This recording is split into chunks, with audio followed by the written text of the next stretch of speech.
અમદાવાદના કાકડાપીઠમાં હત્યાને લઈ હવે પરિવારજનોમાં બારોબાર આક્રોશ છે, કારણ કે સરા જાહેર એક યુવકની હત્યા થઈ જાય છે અને પોલીસ મુખ પ્રેક્ષક બનેલી છે। તેવામાં સારંગપુર વિસ્તારમાં ઠાકોર સમાજના લોકોએ ચક્કાજામ કર્યું હતું। મોટી સંખ્યામાં લોકો કાકડાપીઠ પોલીસ સ્ટેશન પહોંચ્યા હતા। ચક્કાજામને પગલે રોડ પર ટ્રાફિક જામ સર્જાયો હતો। સ્થાનિક પોલીસ પણ જોકે ઘટનાસ્થળે પહોંચી મૃતક પરિવારે ન્યાયની માંગ કરી છે।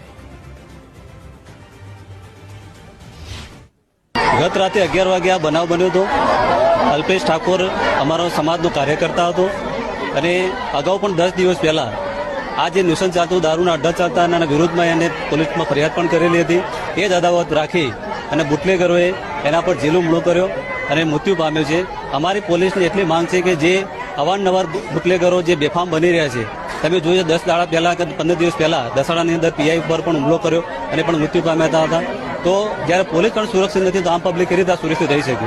એટલે પોલીસને વિનંતી છે, આ જે અલ્પેશ ઠાકોરનું મૃત્યુ તે રીતે તમામ સમાજના પણ આનો ભોગ બની શકે છે। એટલે વિનંતી છે કે જે બુટલેગરો દારૂના ધંધા કરતા બેફામ જે પોલીસના બીક વગર જે કરી રહ્યા છે એમને કડકને કડક સજા થાય। અને પીઆઈ સાહેબે અને પોલીસે એમને આશ્વાસન પણ આપ્યું છે કે 4 દિવસની અંદર આરોપીઓ પકડી પાડશું, 2 દિવસમાં એમને રજૂ કરશું અને 2 આરોપી પણ પકડી પણ ગયા છે।